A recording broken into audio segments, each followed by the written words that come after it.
Welcome to Act Out. I'm Eleanor Goldfield, and this is your tipping point. Whistleblowers. The concept is pretty simple. See something, say something. This also happens to be a government slogan, but fuck me, if I had a nickel for every time the government did something hypocritical, I think I'd probably be able to buy my own member of Congress at this point. But I digress. A whistleblower is essentially anyone who exposes evidence of waste, fraud, abuse, or illegality. Now, a spy is not a whistleblower, and a whistleblower is not a spy. At absolute worst, and in the most juvenile sense of the word, whistleblowers are tattletales. But sometimes, you do have to tattle. For example, if your childhood friends were being waterboarded in the backyard, that might be a situation where you should tattle. And this was exactly John Kiriakou's point. In 2012, John Kiriakou was charged under the Espionage Act for exposing the CIA's extensive use of torture. He was, at the time of the leaks in 2007, a CIA employee and the first government official to confirm the use of torture by CIA interrogators. Why? Well, in short, as he explains in the Guardian article, at the CIA, employees are trained to believe that nearly every moral issue is a shade of gray. But that's simply not true. Some issues are black and white, and torture is one of them. And not only is the use of torture something that gnawed at his moral compass, but the fact that all officials, from his boss to the president, were denying it. In the interest of protecting torturers and their crooked scheming, they covered it up. And Kiriakou thought, well, fuck that. Let's uncover it. The American people deserve to know what their country is doing in the people's name. And not surprisingly, Obama didn't like that. So, what did they do? They threw Kiriakou into jail where he served 2 years before the charges against him were dropped. However, he then had to remain under house arrest until May 1st of this year, and now he's on federal probation. It's a pretty lofty sentence for a guy who, even according to the courts, didn't actually commit a crime. Certainly didn't commit the crime of spying. However, in its long, sleazy history, the Espionage Act hasn't really cared about that distinction.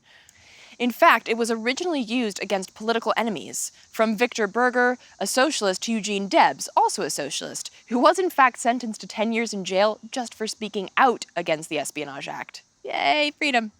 And yet, the Espionage Act didn't really get to full steam until Obama settled into the White House. Yep.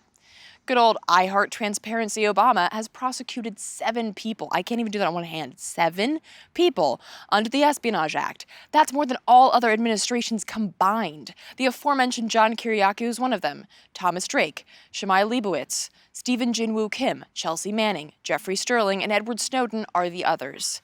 And what do they all have in common?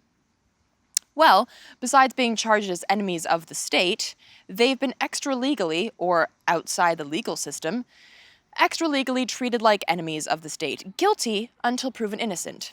As Kiriakou writes in that same Guardian article, the purpose of the Espionage Act prosecution is not to punish a person for spying on the enemy, or for the enemy, selling secrets for personal gain, or trying to undermine our way of life.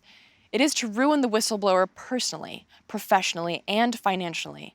It is meant to send a message to anybody else considering speaking truth to power. Challenge us, and we will destroy you. This experience echoes across the cases of the Obama 7, as they are cutely called. Thomas Drake, for example, who used to be a senior executive at the NSA before blowing the whistle on his own employers, found himself without a job and in the midst of a full-on character assassination, losing his home, his family, and any credibility within his profession.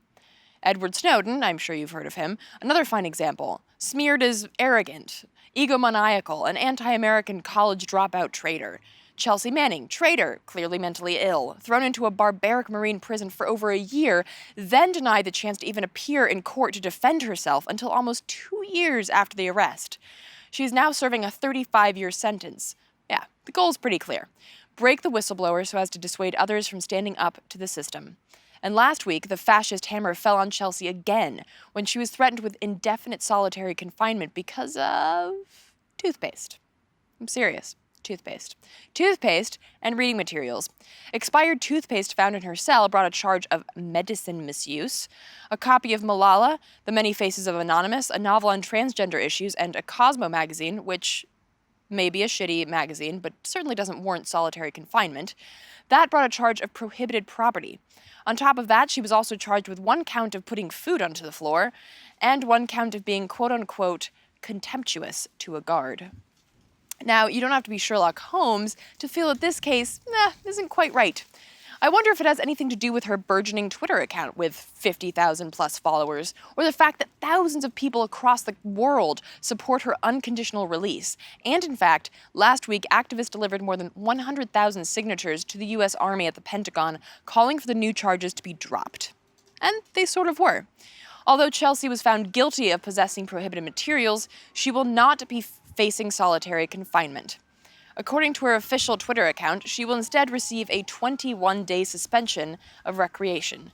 No gym, library, or outdoors. And while that's certainly fucking outrageous, as her ACLU attorney put it, there's no doubt that this support kept Chelsea out of solitary confinement. So, let's show some support. Everybody loves a whistleblower. So to further support Chelsea and the other whistleblowers fighting for truth and justice, check out the next slide with information on how to follow and learn more about some of the Obama 7, and to support their work.